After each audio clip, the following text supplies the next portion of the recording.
It's one of those things where you know it's really important, and then you know it's scary, but it's so scary you're like, I'm not going to think about it till it gets really close. I mean, number one, it's offered in only one city, and so you hear stories of people going to the particular hotel, getting on the bus, everybody's really quiet, and they bus you over to this other area where you take the exam. So just those kind of stories you hear, at least for me, kind of build the anxiety even now. Well, the boards are really intimidating because there's really no other time where you are on the spot like that.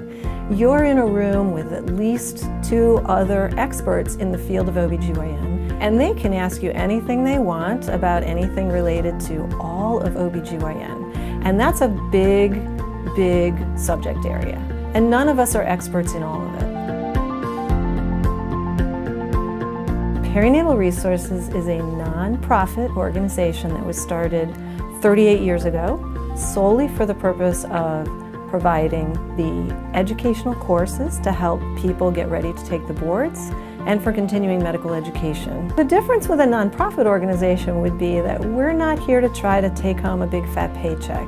If there's any profit left over from our courses, we use that for educational grants. It's a different motivating factor than a lot of other board review courses. What we do is bring in experts from all the different areas of OBGYN, published, well-respected lecturers who will give very good, detailed reviews of all of the different subject areas. Well, you can study all day long and know all the subjects, but there's a way and a system to present cases and to present your knowledge. And during the oral exam, what they want to know is how you practice, how is your reasoning, how you approach a problem with the patient. And so I think you can be prepared for that through case review, mock exams, and people who know exactly what to ask.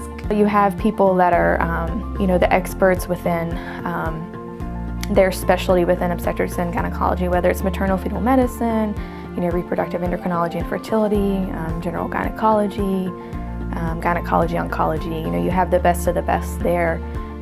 You're exposed to them, you may even get to talk to them, but overall you're hearing the most recent data and the most recent research on these topics that you're eventually going to be tested on.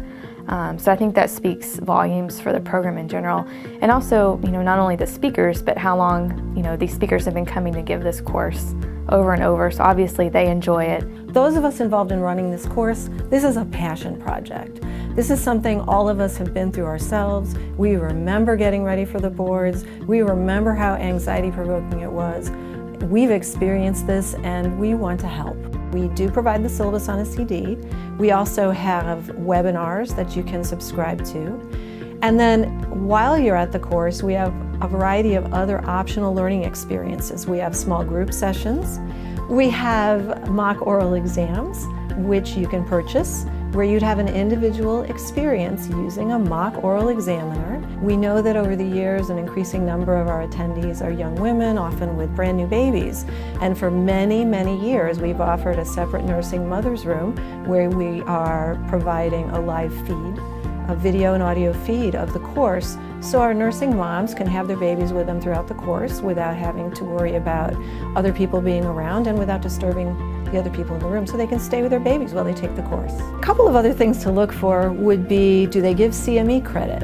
Well, why does that matter? Because you may not need this course for CME. But if somebody's giving CME credit, then an outside organization has actually looked at your content and made sure that you're doing an effective job of providing education. I found the oral boards to be a little bit more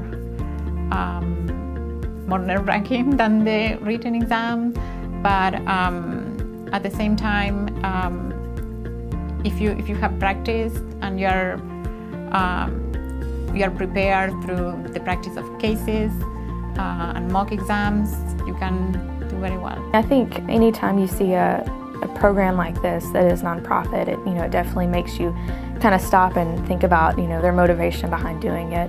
And I think it reflects again back to the people that are involved and the speakers that they're willing to give their time to do this and to use what they've been given to help us perform well in the board exam. Everyone involved in organizing this course and in the organization that puts it on is also actively participating in the course. We're all giving lectures and planning the formatting. We're talking at length and conferencing about how to make this the best course we can. We have dozens of highly respected, fantastic teachers and experts in their fields. Each one of them is teaching about what they know the very best.